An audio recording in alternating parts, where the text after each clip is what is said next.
Soon for the day tour. Captain, Yes?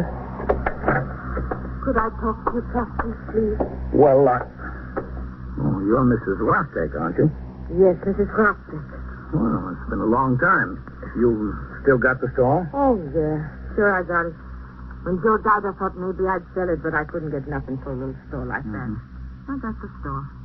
How much could 5 cents candy, 10 cents sodas mean in newspapers? Well, what can I do for you, Mrs. Rostek? It's my boy, George. You remember my boy, George? Yes. He got arrested. Where? Here, upstairs. The detective. What for? Captain, Yes? they're about to turn out. Do you want to talk to them? Yes, I'll be right there. Oh, you're busy, Captain. Oh, you sit right down here, Mrs. Rostek. I'll be back. Oh, yes, sure, Captain, sure. I walked out into the muster room and stood behind the desk. The bell rang. In marched the platoon for the day tour. Patrol sergeant brought them to a halt. He reported the platoon inspected. The desk officer ordered the roll call. Martin. Rifkin. Rose. Shaw. Sutton. Thompson. Savastino. Zollet. Captain wants to talk to you. Well, a couple of things, men. We've had an alarm from the Harlem Valley State Hospital. An escaped mental case. His name is Lester C. Trey, age 58, 5 feet 10 and a half inches, 165 pounds. Gray hair, blue eyes, light complexion, medium build, and he walks with a slight limp in his right leg. They say this fellow used to hang out in bar and grills on 2nd Avenue in the 70s before he was confined. You sector men and you men on post there, keep your eyes out for him. Now, I don't like to talk about this.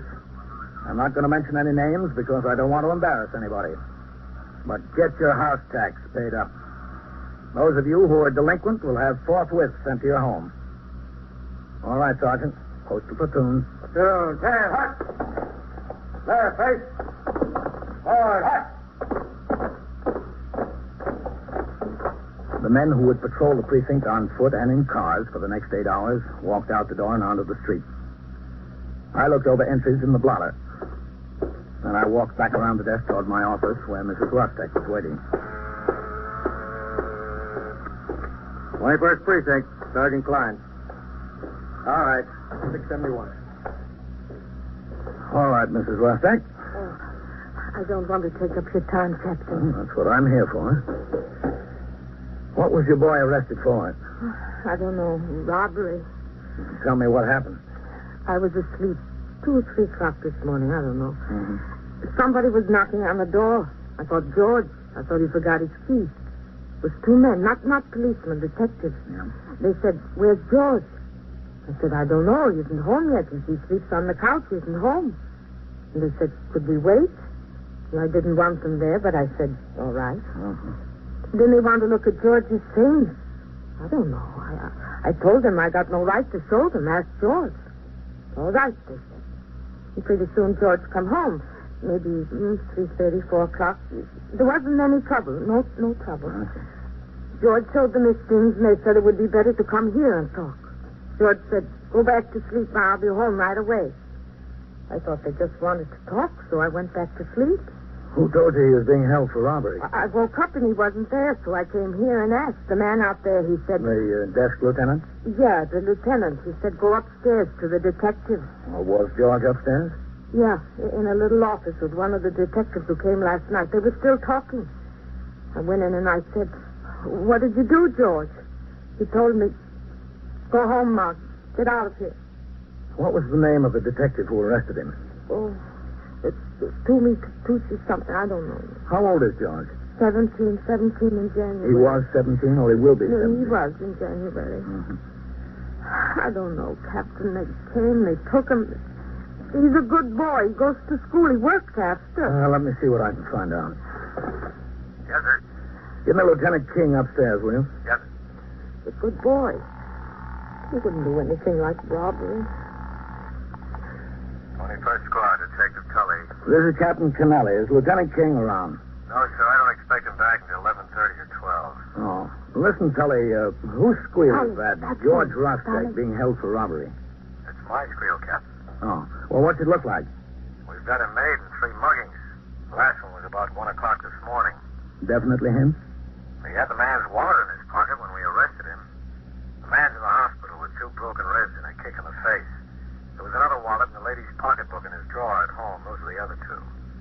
George say? Nothing, Captain. He's about the meanest, surliest kid I've seen all year. He won't tell me the right time of day. What are you going to do with him? We're waiting for the other victims, the man and the woman. When they get here, we'll have a lineup, and we'll take them down to court. Any particular reason you're interested, Captain? Well, his mother's here. Oh, yeah. He wouldn't even say hello to her when she was upstairs. She's had her hands full with that one, all right. Yeah. Well, thanks, Tony. Anytime, Captain. Yes, he's charged with robbery, Mrs. Rostek. I don't believe it. I don't. They say he mugged 3 people. Mugged? What's mugged? Beat them up and robbed them on the street. One last night. He's still in the hospital.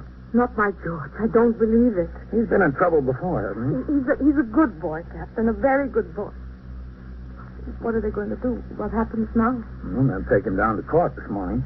Not for a trial. No, to felony court for a hearing to set bond. He needs a lawyer? Wouldn't be a bad idea. Oh, I don't know a lawyer. Do you know somebody, Captain? I can't recommend anyone, Mrs. Rostek. Oh, Mrs. DePronio from the hardware store. Her oldest boy is a lawyer. I'll ask her. Oh, what time in court? Where? Well, I've got to get through here first, but they'll go to felony court, 100 Center Street, in the criminal courts building. You sure it's not the trial? They won't send him away? All it's for is to set bail. Oh, how much does bail cost? You'd better get your lawyer, Mrs. Rostek. You can ask him all about that. Oh, all right. I don't know, Captain. I've raised him good. I sent him to school and to church. It's been hard since I buried his father, but I sent him. He's a good boy. You get your lawyer. I know you're very busy, Captain. Just one more thing. You know me, you know Joe a long time. 10, 12 years, I don't know. I do my best for him, Captain, my best. Yes, I'm sure you do. Please, one favor. If I can. Go upstairs. Talk to him. Say something to George. Ask him why. I want to know why he did this. I can't ask him. I can't. He needed money. I don't know. Well, that case is not in my hands, Mrs. Rostek. Please, Captain, please. All right. I'll talk to him. Come in. Captain, Yes? Patrolman Farrell has your car outside, Captain. He wants to know whether you're going to patrol any this morning. If not, he'll take it down to motor maintenance, have him look at a sticky valve. Oh, well, excuse me, Captain. Yes.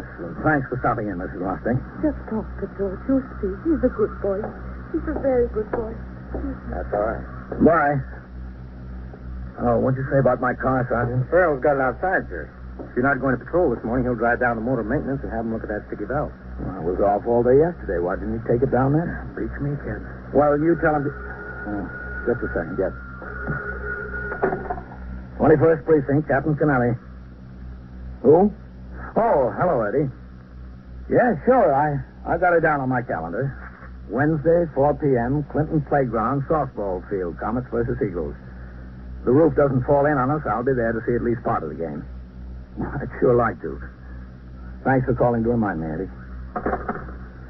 Okay. Tell Farrell to come in here and talk to me about the car. Yes. Oh, and there's a communication from the Chief Inspector's office. Yes. We're getting 3 brand new rookies for the night tour today. Tell McCarty I want Sergeant Burns to put them on 6 posts tonight. Put them someplace he can keep an eye on them. Yes, sir, right away. My operator, Patrolman Johnny Farrell, came inside, and I told him to drive down to Motor Maintenance Service Station number 1 at 16th Street and Avenue C and get the valve repaired. I finished up the morning's paperwork and looked over the departmental records of the 3 new rookies who would report at 4 p.m. for the night tour. At 10 o'clock, I walked upstairs to the 21st Detective Squad to keep my promise to Mrs. Rostek. Most of the men were out, as they should have been, making investigations on squeals assigned to them. The on-duty detective sat at his desk, typing out a UF-61 report. A woman, obviously a narcotics addict, was on the bench in a corner waiting for detectives of the narcotics squad to come and talk to her. The door to Lieutenant King's office stood half open. Detective Jim Tully, who was inside, saw me come into the room and walked out to greet me. Hello, Captain. How are you, Tully? Dragging. No sleep. I promised the mother I'd talk to that Rostek boy. I've known her for years. You can talk to him, Captain, but he won't say anything to you. I know kids. I like kids. I got one of my own his age, but this one, brother. Well, what does he say about these deals? He's not even sorry. He'd do it again. If you can figure him, Captain, you win the prize. He tried to pull away from me. I had to put the cuffs on him. You talk to your lawyer, man. Oh, hello, Matt. I didn't think you were here. Just got back, Captain. Close this, Lieutenant. Yeah, go ahead. Yes, mother asked me to talk to him. Sure. Hello, George. If you're another cop, I don't want to talk to you. I've talked to enough cops. Now, listen, you're not in here to do what you want to do. Okay, Jim. I'm not in here because I want to be either. George, this is Captain Kennelly. He's the commanding officer of this precinct. So? And I'm a friend of your mother's. What's that supposed to get you? Listen, boy, you're looking at a rough deal. There's no sense making it any rougher. Well, what else could I make it? What do you want, mister? I told you I talked to enough cops. I've known your mother for 10 years, George, and I knew your father. Good, hard-working people. That's the trouble with them. Slobs. Nothing but slobs, not a brain in their heads. He's dead, and he's just as smart now as he was before. You think you're so smart? Well, the three of you standing around trying to find out something from me, aren't you? We don't have to find out anything from you, boy. We've got you right. You mugged 3 people on the street in this precinct alone. We found that one man's wallet in your pocket. I picked it up on the subway. He lost it. Did he? Well, tell me how you got the property that belonged to the other 2. How did that wind up in your drawer? How should I know? This guy put it there to get something on me. Now, listen. You weren't happy enough taking the money from them. You had to knock them down and kick them all over the sidewalk. You're the one kind of guy we don't want around here, George. We're bringing every mugging victim in from the 19th and 23rd to have a look at you, boy. And if what I think is true, we'll just about clear the books. Sure, clear them all up. What do I 17 years, and you've already done more damage than the average guy we get in here. We're doing 70. We're no juvenile anymore. You can get the book thrown at you, George, and I'm going to help do the throwing. See, Captain, you can get back and tell my mother how nice they treat me around here. Give her a written report. Why don't you be sensible about this thing, George? Get it straightened out. Be a little help. Help for what? Come in. Whitey's back with the victims, Lieutenant. The woman, too? Yes, sir, he's here. All right, let's have a lineup. Who we got? There's a couple of fellows, 18 or 19, down in the cells, car thieves. All right, get them up here. Give them a hand getting it set up, Jim. Yeah, Lieutenant, you bet. Where's Whitey? Well, what happens, huh? What gives now? Look, Captain, if you're a friend of my mother's, tell him to take these bracelets off, huh? Look at this. They got me chained to the chair like an animal. Look at that. Would you rather be locked up? They'll come off when you settle down. We can take them off now, Captain. What is this, a new deal? The people you kicked around and robbed are here, George. We're going to have a party. Yeah? You're the guest of honor. The purpose of a criminal investigation is to arrive at the truth through the accumulation of evidence. Because a police officer is at the scene of a crime only in rare instances, he cannot depend upon his own direct knowledge for the truth. In cases of robbery and assault, the greatest amount of help in arriving at the truth comes from victims and witnesses who can usually identify the assailant on sight. The process of identification is very exact and painstaking for 2 reasons. First, to protect the suspect against erroneous identification if he is innocent, and second, to establish the fact beyond all question if he is guilty. Come in. We're all set for the lineup, Lieutenant. Where are the witnesses, Jim? Across the hall. Hold them there for a minute, I'll tell you. Yes, sir. Would you like to stay around for this, Captain? Yeah, sure. Thanks, man. All right, George, on your feet. Why? Get up. Now, look, we're going out in the squad room. There's a couple more fellows we're holding out there. They and you and 2 young detectives are going to line up. And this woman, this Mrs. Brown, and the man, Mr. Clayman, are going to come in one at a time. They were both mugged on the street. What we want to see is, can they pick out the one who mugged them? It's a frame-up. It's all fixed. Is it? I guess it was all 6 that you had Mrs. Brown's pocketbook and Mr. Clayman's wallet at your house. Well, that's possible, isn't it? Look, George, the truth has to come out. Why don't you save everybody a lot of time and trouble? Why don't you save your advice? All right, come on. Okay, let's have the lineup. Yes, sir. All right, you boys, step over here. Over here. Come on. Well, what do you say, George? You can't duck it if you're the boy. Come on, George. All right, get lined up over here like I showed you. Sally. Go ahead. Yes, sir. Come here. All set, Lieutenant. There's 1 or 2 more men to stand up there. I don't want any mistake about this. Whitey, Max, give us a hand with this, will you? All right. One of you on each end. All right. Keep it quiet. Okay, George, this is your party. Get wherever you like. Oh, what difference does it make? Go on, pick your spot. It's all a put-up job anyway. Great kid, Captain. Yeah, I know what you mean. Boy, where's Now stand up straight and don't jabber. Hold on. Captain Kennelly phoned for you. All right. Excuse me, man. Yeah, sure, Captain. We're about set, Lieutenant. Okay. Captain Kennelly. Sergeant Klein, Captain. All right, Whitey. Bring Mrs. Brown Austin here. from the corporation. Stand still in line there. Yeah? He wants some information about a woman who fell down the subway stairs on April 6th and has a claim against the city pending. Well, did you get out the aided case card? Yes, sir. He wants to talk to the officer who was on the job and to you. Open that door over there. Oh, well, who was the patrolman? Eichmann, sir. He worked a late tour last night. All right, Sergeant. Tell Mr. Arseneal to wait in my office. I'll be downstairs in a few minutes. Yes. All right, come in, Mrs. Brown. Come off this way, please. This won't take long, will it? I have an appointment. No, I don't think so. At the beauty parlor. This is Captain Kennelly, Mrs. Brown. How do you do? Hello. I'm Lieutenant King. Hello. You see those men standing over there, Mrs. Brown? Yes. Could you identify any of them as the man who robbed you? Oh, well, it's an awful thing. I want you to be sure. I don't want any mistakes. Oh, there won't be any mistake. I'll be sure. I want you to look them all over good, every one of them. All right. Look them over twice if you have to. Keep quiet. If you see the one, tap him on the shoulder. And now? Yes, now. All right.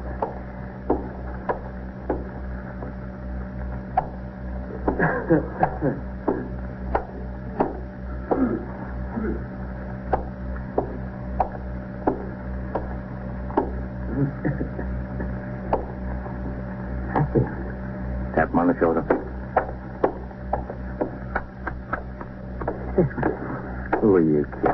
He's the one, all right. All right, hold them. The other victim is here, too. All right, the rest of you. All right, what do you think this is? Quiet down. You ought to be ashamed of yourself, young man.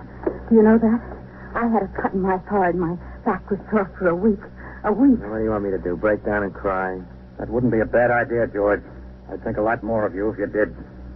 After the second victim had identified George Rostek as his assailant, I left the detective squad and walked down the stairs through the back room to my office. Mr. Arseneal of the Corporation Counsel's office of the City of New York was waiting. He explained to me that a woman who slipped on the subway stairs was making what appeared to be an unfounded claim for damages against the city. I arranged for the patrolman who answered the original call to give his immediate and full cooperation to the Corporation Counsel's office. Meanwhile, the robbery suspect, George Rostek, had been taken by detectives to New York Hospital, where he was also identified by his latest victim. I was still at my desk when Detective Tully returned from the hospital with George Rostek with instructions to book the suspect on 3 charges of robbery and assault.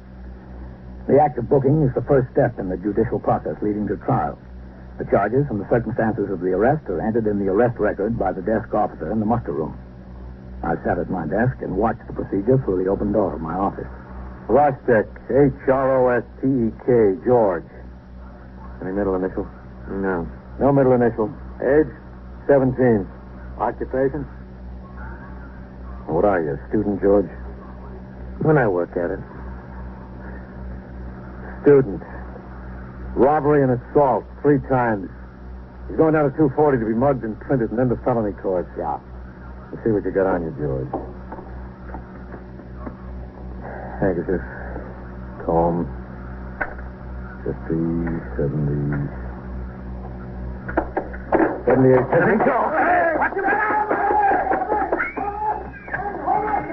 It happened faster than it can be told. A citizen, a woman, had opened the front door leading to the street, apparently to make some inquiry or register a complaint. She held the door open while talking to a friend who remained on the sidewalk. The 17-year-old suspect saw his chance and made a break for the door. We were all out the door and onto the crowded street a few feet behind him, but he was young and fast, and he knew the neighborhood. He ran across the street, down the block, and disappeared between buildings. Within minutes, there were over 30 uniformed officers and detectives on the job. The search continued late into the afternoon. No luck. An alarm was put out by CB to every precinct in the city of New York. The store, owned by his mother, and the flat in which they lived were both put under surveillance. Detectives were sent to talk to all his known friends. By 6:15, when I signed the blotter and left the precinct to go off duty, there was still no sign of him. Nor was there when I called in twice that night and 3 times the next morning. When I came back on the job at 3:45 in the afternoon, Lieutenant King was waiting in the muster room for me. Hello, Captain. Matt, you look beat. I am. No sign of him, huh? Nothing. I want to talk to you about it, Captain. Yeah, sure. We think the mother knows where he is. Yeah? Hello, Sergeant. Captain? 21st Precinct, Sergeant Klein. Yeah. All right. 9-8. Well, what's doing, Sergeant? Nothing much, sir. A few messages. I left them on your desk. Thanks. We're sure she knows where he is. Did you talk to her? Yes, sir.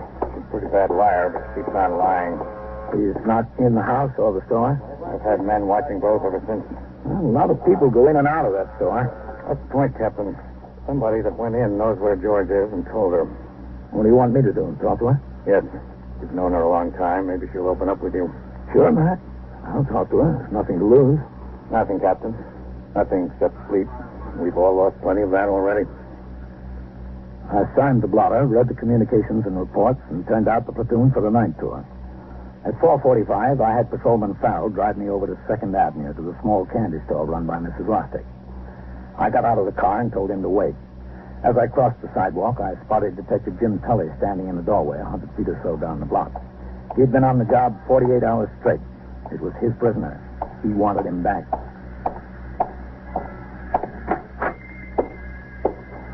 Hello, Mrs. Rostick. Captain. Hello. Well, it looks like George is in more trouble. He's a good boy, Captain. I tried. I did my best. It's not my fault. Nobody's blaming you? A soda? Would you like a soda? No, thanks. I'll take one. It's hot out. Where is he, Mrs. Rostick? I don't know. Not even a glass of water? No. I'll have something myself. Chocolate's nice the way I make it. George, I don't know. Maybe I didn't raise him right. Maybe I don't give him what he needs. When Joe was alive, maybe I spent too much time in the store with Joe and not enough raising George. Now, since I buried Joe, I have not even as much time for George. Well, he was in trouble, sure. Kid trouble. Just kids fooling around. But I tried. You can't say I don't try. And I love him. He's a good boy. Lieutenant King tells me he thinks you know where he is. No, I don't know. Don't ask me. I don't know. It's in the neighborhood someplace, isn't it? I don't know. Hello, Mrs. Rostick. Have you got Movie Glamour magazine? Right in back of your top shelf movie glamour. Where? Top shelf, you see. Oh, yeah. Oh, yeah. Can I have 2 dimes and a nickel and change, Mrs. Rostick? Here's the telephone. Yes, sure. They find George?